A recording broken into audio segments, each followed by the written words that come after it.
nous allons passer à la deuxième règle qui est si dans notre racine, nous avons une lettre. Ok ? Ici, il y a deux règles. Ça va ? Alors, on va partir d'exemples concrets pour comprendre. Si nous avons racine x exposant 4, ok ? Donc, c'est le même principe que la décomposition en facteur premier, mais en plus facile. Donc, la règle, je vais la dire directement. Si l'exposant est pair, donc si l'exposant de ma partie littérale est pair, alors je fais diviser par 2. Je vais la noter. Donc, règle 1. Donc, si l'exposant pair, alors je divise par 2 et il n'y a plus de racine.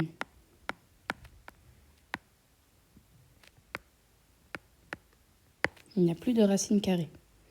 Donc, on a un exposant qui vaut 4. 4 divisé par 2, ça fait 2. Et on réécrit la partie littérale. Ça va ? Autre exemple. Si j'ai racine y100. Même principe. L'exposant est pair. Ok ? Donc, 100 divisé par 2, ça fait 50. Du coup, ma réponse, c'est y50. Ça va ? Et ainsi de suite. Maintenant, si l'exposant est impair. Donc, règle numéro 2. Si l'expo impair. Alors, qu'est-ce qu'il faut faire ? En fait, on va essayer de revenir à la règle 1. Comment ?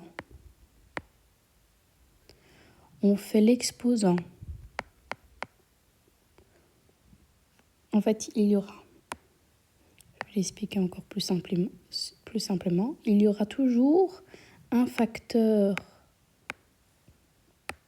enfermé dans la racine. Alors, un facteur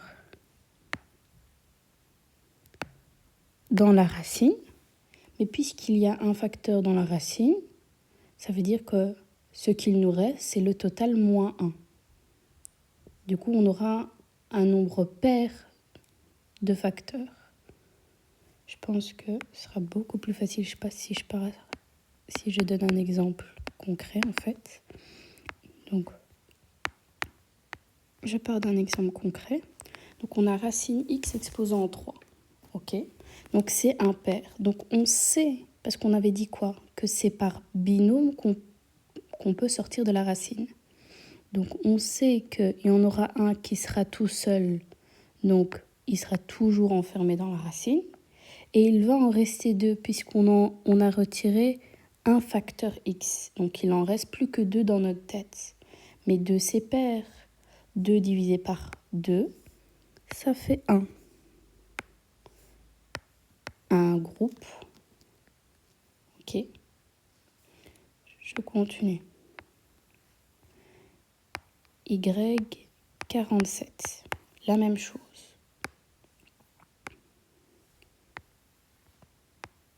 L'exposant est impair. Ça veut dire qu'on sait qu'il y aura un facteur y qui sera tout seul. Il va nous rester 46 facteurs. Ok ? On va faire 46 divisé par 2. Ça veut dire qu'il va nous rester plus que 23 facteurs y. Ça va ?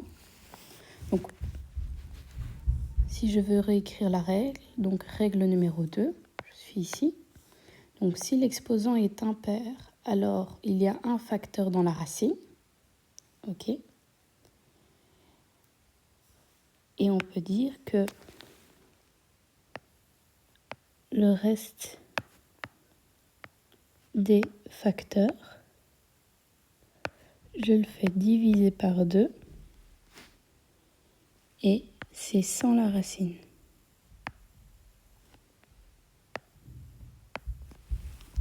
Ça va? Et maintenant, je vais me concentrer un peu sur le sens. Pourquoi c'est comme ça? Alors, je repars d'un exemple où l'exposant est pair. Racine x exposant 4. Ça va? Donc, x exposant 4, c'est quoi? C'est x fois x fois x fois x. Ça va? C'est comme dans la décomposition en facteur premier. En fait, je pense que je vais l'écrire de cette manière-là. Vous allez mieux le comprendre.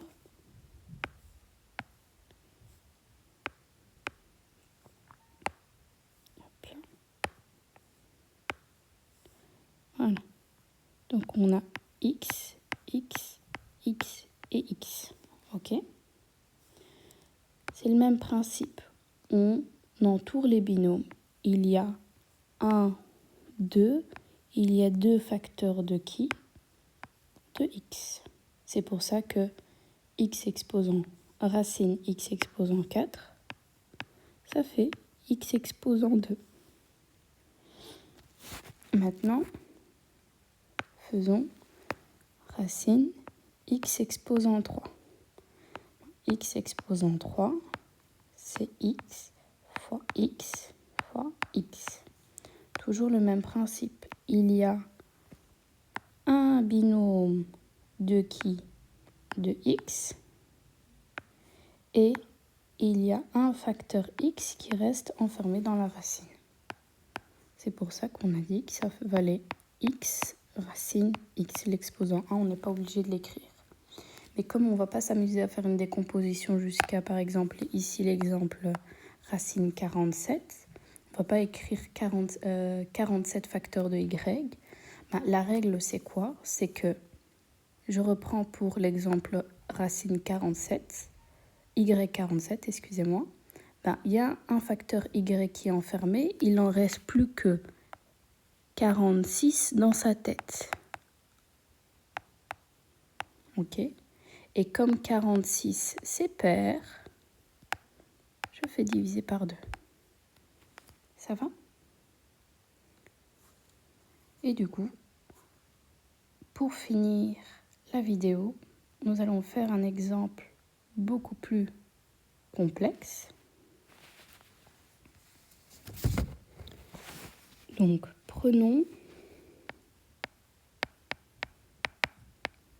un exemple qui reprend un peu tout. Donc, par exemple, racine 144 A6 B3 C15. Je rappelle, même s'il y a seulement une grande racine, c'est comme si tout le monde avait sa racine de manière individuelle. Ok, donc en réalité, il y a 1, 2, 3, 4 racines, puisqu'il y a 4 termes dans ma racine. Ça va? On voit qu'on a un nombre, racine 144. Donc c'est la même chose qu'en haut, hein. 144, je divise par 2, 72, donc c'est vraiment le même que celui tout en haut. Ok, c'est le même ici. Par 2, 36, par 2, j'avais mis quoi encore? 18, par 2, 9, par 3, 3, 3 et 1. Ok? Toujours le même principe, je vais chercher les binômes. J'ai 1, 2, A. Donc, je vais changer de couleur, excusez-moi. Il ne faut pas mélanger et pas faire la même erreur que j'ai fait. Donc, j'ai 2 facteurs de qui? De 2. Et j'ai un facteur de qui? De 3. Ça va?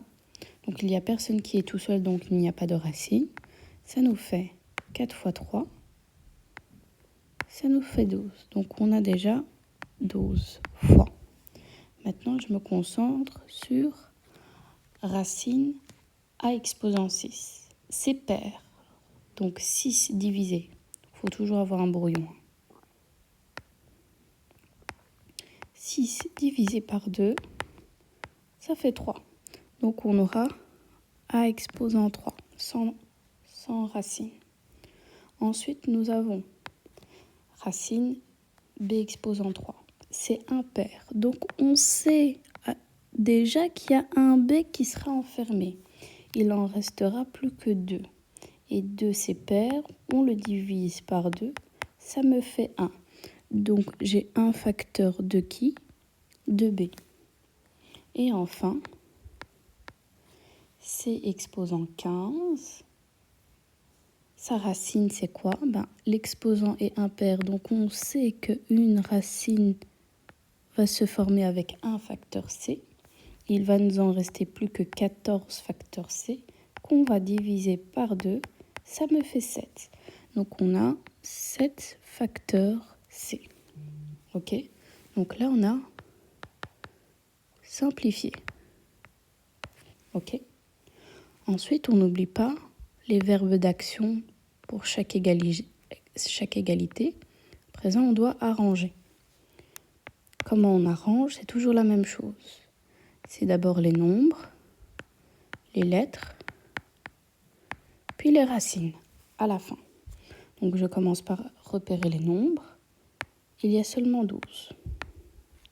Ensuite les lettres. Il y a un facteur, donc on voit A ici, mais il n'y en a pas d'autres un peu plus loin, donc je l'écris tout seul. Ensuite, j'observe qu'il y a un B, donc je l'écris. Je vais changer de couleur, on ne voit pas très bien. Un peu foncé. Donc B exposant 1. Ensuite, il y a C exposant 7. Et enfin, on met une grande racine et on met tous ceux qui ont une racine. Donc on a le B et le C. Et comme il n'y a pas d'autres termes semblables, donc d'autres A, d'autres B ou d'autres C, ceci est la réponse finale.